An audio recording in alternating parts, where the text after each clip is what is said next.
আজকের এই বিশ্লেষণে আমরা এমন একটা ঘটনার কথা জানব যা আসলে পুরো ইতিহাসের মোড় ঘুরিয়ে দিয়েছিল। একবার ভাবলে কিন্তু সত্যি অবাক হতে হয়, একটা সাধারণ ট্রেডিং কোম্পানি বা ব্যবসায়ী প্রতিষ্ঠান কিভাবে আস্ত একটা দেশ দখল করে নিতে পারে। মানে কোনো সম্মুখ সমরের বীরত্ব দিয়ে নয়, বরং ভেতরে ভেতরে করা চরম বিশ্বাসঘাতকতা আর একদম নিখুঁত কর্পোরেট স্টাইলের টেক ওভার দিয়ে। মাত্র কয়েক ঘন্টার একটা যুদ্ধ, নিহত হয়েছিল খুব অল্প মানুষ, কিন্তু এই একটা যুদ্ধই পুরো ভারতীয় উপমহাদেশের ভবিষ্যৎ চিরতরে বদলে দিয়েছিল।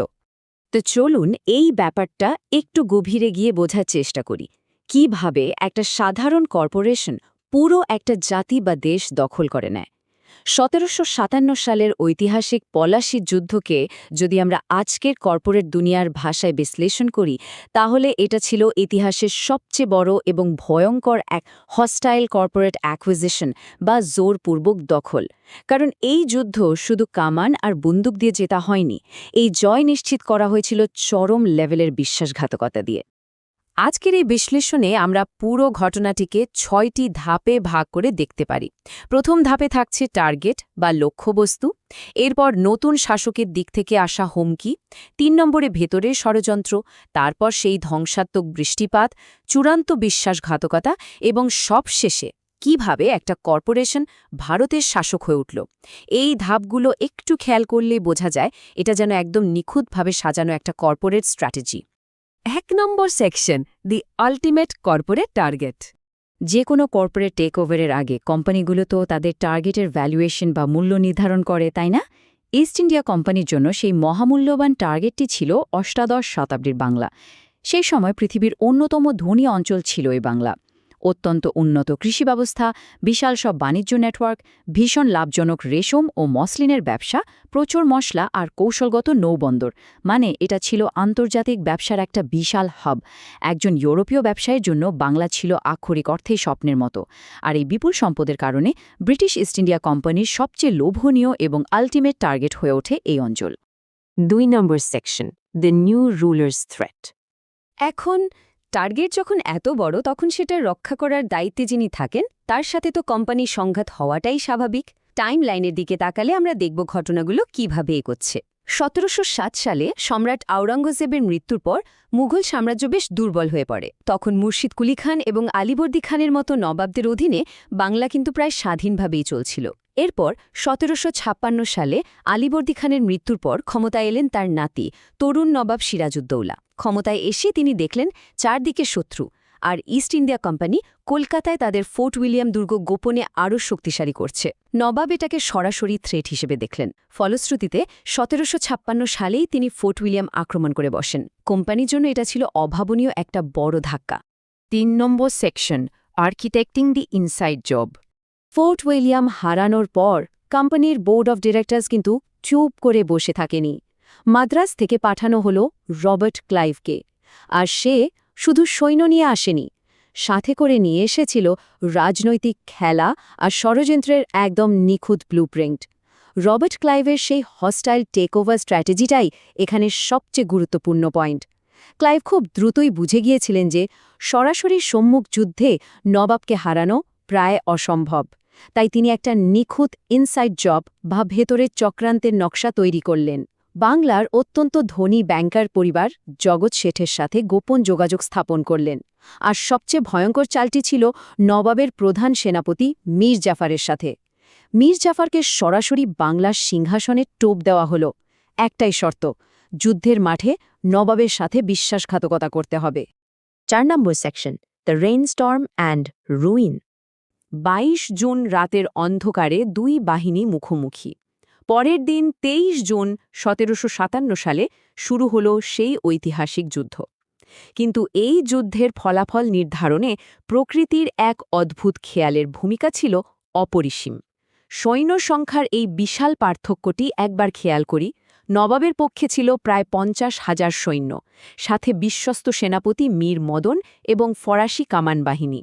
অন্যদিকে ইস্ট ইন্ডিয়া কোম্পানির পক্ষে ছিল মাত্র ৩,০০০ সৈন্য, যার মধ্যে অনেকেই ছিল আবার ভারতীয় সিপাহী। কাগজে কলমে এই যুদ্ধে ব্রিটিশদের জেতাটা একেবারে অসম্ভব ছিল। আর সত্যি বলতে শুরুতে যুদ্ধ মোটেও ইংরেজদের পক্ষে যাচ্ছিলও না। কিন্তু এর পরই ঘটল ইতিহাসের অন্যতম বড় এক নাটকীয় ঘটনা। হঠাৎ শুরু হলো প্রবল বৃষ্টি। ব্রিটিশরা দূরদর্শিতার পরিচয় দিয়ে তাদের বারুদ বা গান পাউডারগুলো ত্রিপল দিয়ে ঢেকে রেখেছিল, তাই সেগুলো একদম সুরক্ষিত ছিল। কিন্তু দুর্ভাগ্যজনকভাবে নবাবের বাহিনীর অনেক বারুদ বৃষ্টির পানিতে ভিজে একেবারে অকার্যকর হয়ে যায়।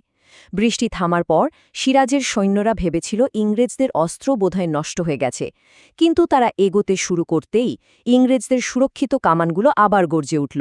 প্রকৃতির এই একটা সাধারণ বৃষ্টিপাত ইংরেজদের হাতে বিশাল এক কৌশলগত সুবিধা এনে দিল। 5 নম্বর সেকশন, দি আল্টিমেট বিট্রেয়াল। যুদ্ধক্ষেত্রে যখন গোলাগুলি চরমে, তখন তরুণ নবাব সিরাজউদ্দৌলা এমন একটা দৃশ্যের মুখোমুখি হলেন যা তাকে মানসিকভাবে সম্পূর্ণ বিধ্বস্ত করে দিয়েছিল।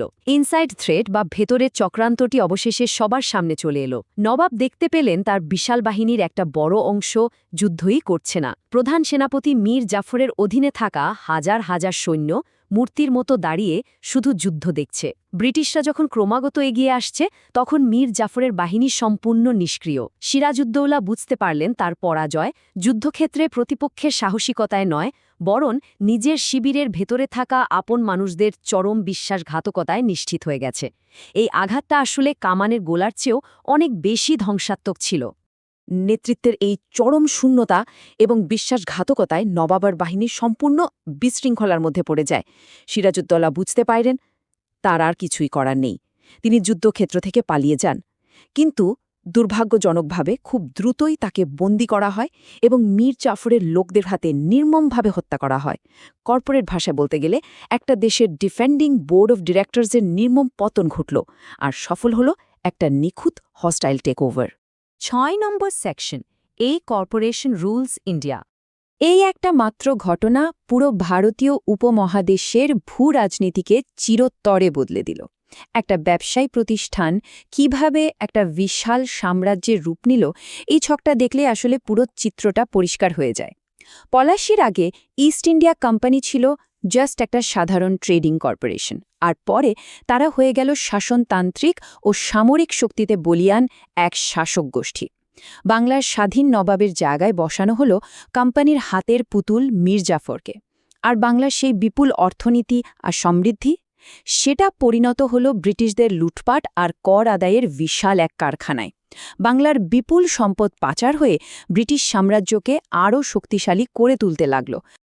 এই বিশ্বাসঘাতকতার ফলাফল ছিল আসলেই সুদূর প্রসারী। টেকনিক্যালি পলাশের যুদ্ধ খুব বড় কোনো সামরিক সংঘাত ছিল না, কিন্তু এর ইম্প্যাক্ট বা প্রভাব ছিল রীতিমতো অকল্পনীয়। এটা ভারতে ব্রিটিশ আধিপত্যের চূড়ান্ত ভিত্তি তৈরি করে দিয়েছিল। একটা পুরো অঞ্চলের অর্থনীতিকে কর্পোরেট এক্সট্র্যাকশন মেশিনে বা সম্পদ শোষণের যন্ত্রে পরিণত করা হয়েছিল। এটা মোটেও কোনো সামরিক প্রতিভার গল্প নয়, এটা ছিল চরম লোভ, ষড়যন্ত্র আর একটা জাতির স্বাধীনতা চিরতরে হারিয়ে যাওয়ার এক নির্মম ট্র্যাজেডি। সবশেষে এই প্রশ্নটি একটু গভীরভাবে ভেবে দেখার মতো। 23 জুন 1757 দিনটি কি শুধুই একটা যুদ্ধের দিন ছিল, নাকি এই দিনেই পুরো একটা উপমহাদেশকে তার নিজের ভেতরের মানুষদের দ্বারাই বেচাকেনা করা হয়েছিল? আজকের এই বিশ্লেষণ থেকে আমরা স্পষ্টভাবে দেখতে পাই, ইতিহাস সবসময় শুধু তলোয়ার দিয়ে লেখা হয় না, কখনো কখনো তা লেখা হয় পর্দার আড়ালের নির্মম চক্রান্ত দিয়েও। আর এভাবেই একটা কর্পোরেট টেকওভার মুছে দিয়েছিল একটা গোটা জাতির স্বাধীনতা।